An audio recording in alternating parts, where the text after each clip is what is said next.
ಬುರುಡೆ ಚಿನ್ನಯ್ಯನ ಆಶ್ರಯದಾತರಿಗೆ ಈಗ ಟೆನ್ಷನ್ ಶುರುವಾಗಿದೆ.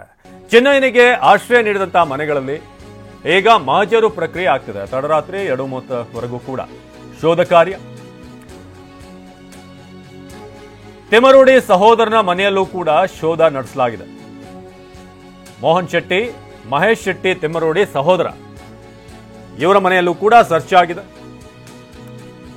ಚಿನ್ನಯ್ಯ ಮೊದಲು ಬಂದಾಗ ಆಶ್ರಯ ಪಡೆದಿದ್ದು ಇದೇ ಮನೆಯಲ್ಲಿ, ಇಲ್ಲೇ ಈತ ವಾಸವಾಗಿದ್ದ. ಸೊ ಆ ಕಾರಣಕ್ಕೆ ಅಲ್ಲೂ ಕೂಡ ಮಹಜರು ಮಾಡಿದ್ದಾರೆ. ಮಹಜರು ಕಾರ್ಯವನ್ನು ಮುಗಿಸಿ ಅಧಿಕಾರಿಗಳು ಅಲ್ಲಿಂದ ತೆರಳಿದ್ದಾರೆ. ಸೊ ಚಿನ್ನಯ್ಯನಿಗೆ ಸಂಬಂಧಪಟ್ಟಂತ ಹಲವು ವಸ್ತುಗಳು ಈಗ ವಶಕ್ಕೆ ಪಡೆಯಲಾಗಿದೆ. ಸೊ ಈ ಬುರುಡೆ ಸಂಬಂಧಪಟ್ಟ ಹಾಗೆ ಚಿನ್ನಯ್ಯ ಆರಂಭದಲ್ಲಿ ಸೆನ್ಸೇಷನ್ ಆಗಿದ್ದ, ಮಾಸ್ಕ್ ಮ್ಯಾನ್, ಏನಿದು ಒಂದು ಡಿಫ್ರೆಂಟ್ ಆಗಿದೆಯಲ್ಲ ಕೇಸ್ ಅಂತ. ಆದರೆ ಅದಾದ್ಮೇಲೆ ಈತ ಮಾಡಿದಂಥ ಆರೋಪಕ್ಕೂ ಅಲ್ಲಿ ಸಿಕ್ಕಂಥ ಸಾಕ್ಷಿಗಳಿಗೂ ಎಲ್ಲ ಒಂದು ಕಡೆ ದೊಡ್ಡ ಕಾಂಟ್ರಾಸ್ಟ್ ಇತ್ತು, ಅಥವಾ ವ್ಯತ್ಯಾಸ ಇತ್ತು. ಯಾವುದೂ ಕೂಡ ಆತ ಹೇಳಿದಂಥ ಮಟ್ಟಕ್ಕೆ ಇರಲಿಲ್ಲ. ಹಾಗಾಗಿ ಅದಾದ್ಮೇಲೆ ಯಾರಿಗೆ ಈತನಿಗೆ ಆಶ್ರಯ ಕೊಟ್ಟಿದ್ದಾರೆ, ಯಾರು ಹಿಂದಿದ್ದಾರೆ ಈತನದು ಅನ್ನುತ್ತಾ ಈಗ SIT ತನಿಖೆ ಮುಂದುವರಿಸ್ತಾ ಇದೆ.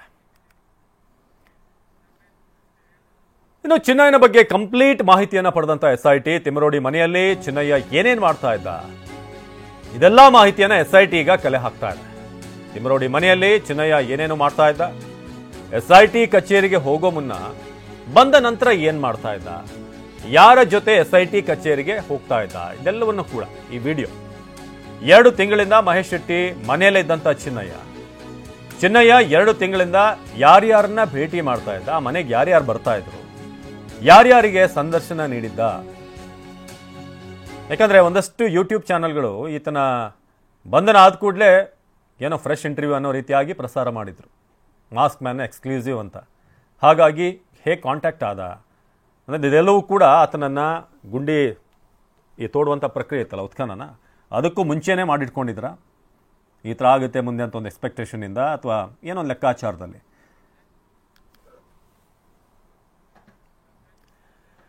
ಇನ್ನು ತಿಮರೋಡಿ ಮನೆಯಲ್ಲಿ 12 ಗಂಟೆಗಳ ಒಂದು ಕಾಲ ಶೋಧ ಆಗಿದೆ. ಇನ್ನು ಮನೆ ಇಂಚಿಂಚು ಪರಿಶೀಲನೆ ಮಾಡ್ತಿರುವಂಥ ಅಧಿಕಾರಿಗಳು, ತಿಮರೋಡಿ ಮನೆಯಲ್ಲಿ 12 ಗಂಟೆಗಳ ಕಾಲ ಶೋಧ ಆಗಿದೆ. ಮನೆಯ ಇಂಚಿಂಚನ್ನು ಕೂಡ ಅಧಿಕಾರಿಗಳು ಪರಿಶೀಲನೆ ಮಾಡ್ತಿದ್ದಾರೆ. ನಂಬರ್ 1, ಚಿನ್ನಯ್ಯನ ಬಟ್ಟೆ ಬ್ಯಾಗ್ ಪರಿಶೀಲನೆ, ಇದು ಮೊದಲನೇದಾಗಿ.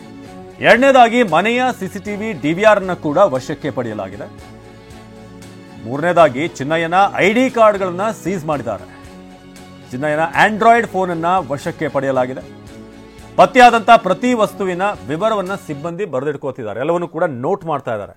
ಮೊದಲನೇದಾಗಿ ಈತನ ಬಟ್ಟೆ, ಈತನ ಬ್ಯಾಗ್, ಹಾಗೆ ತಿಮರೋಡಿ ಮನೆಯ CCTV, ಯಾರು ಬರ್ತಾ ಇದ್ರು, ಜೊತೆಗೆ ಈತನ ವಿಚಾರಣೆ ಆಗ್ತಿತ್ತಲ್ಲ, ಈತ ಬಂದು ಉತ್ಖನನ ಕ್ರಿಯೆಯಲ್ಲಿ ಬರ್ತಿದ್ದ, ಬರೋಕ್ ಮುಂಚೆ ಏನಾಗ್ತಿತ್ತು, ನಂತರ ಏನಾಗ್ತಿತ್ತು, ಇದೆಲ್ಲವನ್ನು ಕೂಡ ವಿಡಿಯೋಗಳನ್ನು ತೆಗೆಯಲಾಗ್ತಾ ಇದೆ. ಸೊ ಚಿನ್ನಯ್ಯನ ಪ್ರತಿಯೊಂದು ಡೀಟೇಲ್ ಈಗ ಹೊರಬರ್ತಾ ಇದೆ.